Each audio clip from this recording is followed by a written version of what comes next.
Hello, it's your friend Phil. Welcome back from Thanksgiving. If you celebrated Thanksgiving, and if not, well, Christmas is coming. There's going to be lots to celebrate. And if you don't celebrate Christmas, well, New Year's coming. These dates could throw a wrench in your PMP exam study, but I'm here to tell you it doesn't have to be that way. There are ways that you can get around these times, and they're good times, but there are ways you can get around and stay on top of things. The first way I'm going to talk about is your good old friend here, PMBOK Guide 5th edition. If you don't have a copy of this, you should. If you have a manual copy and you don't have an electronic copy, you should. Because the electronic copy is a really great way, it's a rapid means of studying and finding keywords that exist in the book. Could you imagine going through this book and having to go through the index to find those keywords? I mean, when you can do it electronically, get an electronic version of this, okay? Also, you want to get a copy of this. This is the Project Management Audio Digest. If you don't have a copy of this, get one. This is 18 audio CDs that have been designed to keep you in tune with the PMBOK Guide, with all the terms, all the ITTOs, everything's covered here. We also have scenarios, we have dramatizations by professional actors, and we have lots of tips and tricks for the exam. This is a must-have for your PMP prep. Now, people talk about this book being so dense and very difficult to manage, very esoteric in how it presents the information. Well, we've got a book in Praizion Media called Project Management Essentials. It's 467 pages of pleasurable reading, to put it that way. And it helps you really get the substance of the 10 knowledge areas and the 5 process groups. I would highly recommend it. It also has templates and tools, examples of the key ITTOs. So it is also a must-have for people who are looking for a study guide. So that, along with that, just makes a great tag team against the PMP exam. So let me talk to you today about a few things, like how to get your study calendar in shipshape. Some people say, oh, I've only got 10 days to my PMP exam, or 2 weeks. What should I do? I would suggest that you go through the information in the PMBOK Guide in a targeted fashion by process group. Target the 5 process groups every 1 or 2 days, or 3 days. I would target the initiating process group in 1 day. I would cover develop project charter and identify stakeholders, for example. I'll go through the unique ITTOs, especially the unique tools and techniques and outputs, because there's a buildup of those outputs which become inputs. In fact, it's one of the rules in the PMBOK Guide that except you've got a terminal process, the outputs become inputs to other processes. So hit those unique outputs, the project charter, the stakeholder register, the stakeholder management plan within the initiating process group. You also want to target facilitation techniques. You also want to understand agreements. You also want to understand the statement of work and the business case. Stuff like that are very important for you to understand.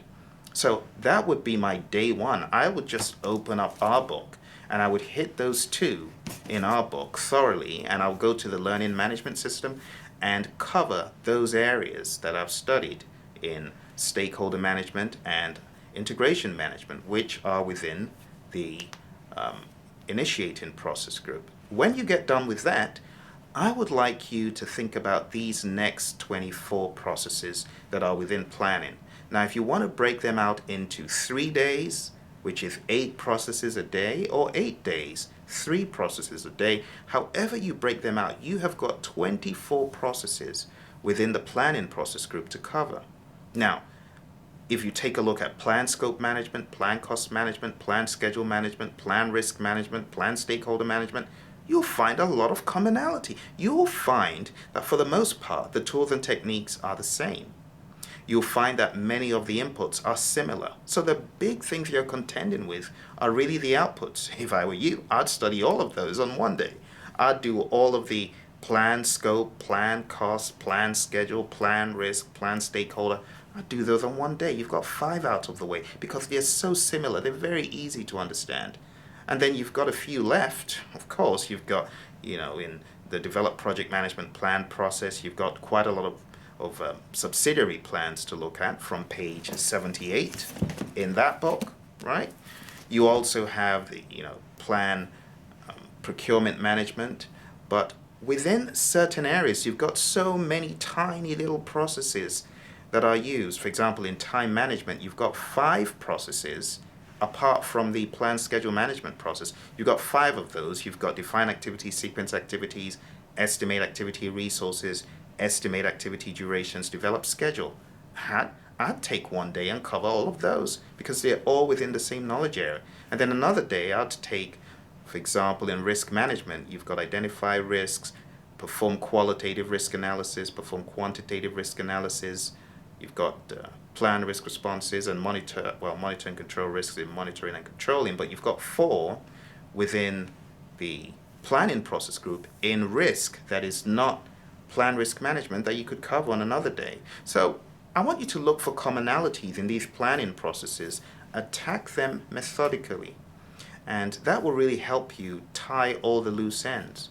Also in scope, you've got 3 processes. You've got plan scope management, collect requirements, you've got define scope, and you also have create WBS. You also have 4 there. You see, so you can tie a nice little bow around many of these processes by studying them methodically and intentionally. So cover planning in a deliberate way, look for those commonalities, understand those unique ITTOs, and then you go into executing, do exactly the same thing. The big ticket items like deliverables, know where that's from. Also, the acquire project team, develop project team, manage project team, those 3 are big, know them.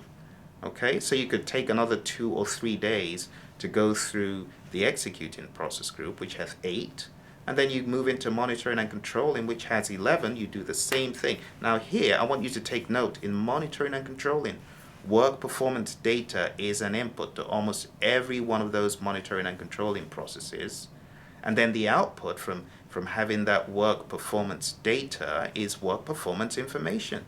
And you get work performance information from almost all of those monitoring and controlling processes. Work performance information becomes an input to monitor and control project work. And then you get your work performance reports. So understand these blanket big ticket items, these recurring themes like work performance data. Where does it come from? You do need to know that it came from executing in your direct and manage project work process, and then that became an input to lots of processes within monitoring and controlling. From those processes you get your work performance information, which goes to monitor and control project work, and you get work performance reports. That could save you so much time and effort in your study. Okay, so you want to take about 3 days again to study monitoring and controlling, and then move into closing. And closing, you could do that in 1 day. You've got close project or phase, and you've got closed procurements, and boom, you're done. But you have to do it in an intentional and deliberate way, not just ad hoc. What should I study today? Eeny, meeny, miny, mo. No.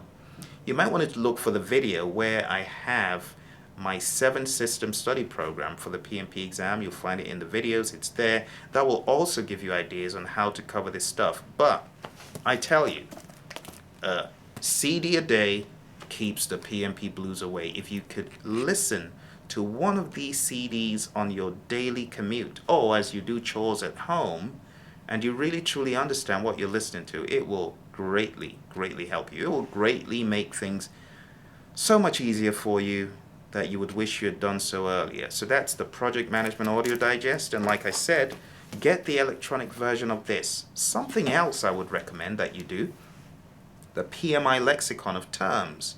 Do a quick Google search for that. You really want to read that lexicon of terms. Take 1 day and go through that lexicon of terms before your exam. Please do that. You also want to take a look at the PMP exam content outline, formerly referred to as the PMP exam specification, PMP examination specification. Please take a look. Just Google PMP exam content outline. It's a PDF. It's free.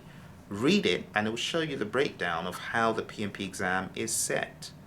It seems almost illegal to have because it breaks down how the exam questions are set, but it's not illegal to have. It is very legal, and it's out there on PMI's site. A lot of people don't know, and that's Why? When some people get into the exam, they're like, oh my goodness, where on earth did these questions come from? But if only they read the content outline, it would have helped them better see what was coming down the pike. So that's all for today. Welcome back to the grind. Let's get this stuff done. Let's hit this thing hard, right? And let's get the PMP exam off our plate and let's move into bigger and better things. There's so many other things that we could do, like grow the company, build a PMO, impart new knowledge into project managers who are struggling, help people. You know, the PMP exam is just one piece of the puzzle. And it's by far not the biggest piece of the puzzle. It is a big piece, but by far not the biggest piece. Thanks for your audience. I wish you all the best on the exam. Don't forget, visit praizion.com. I'll speak to you soon and look forward to hearing the good news about your PMP exam success. Bye.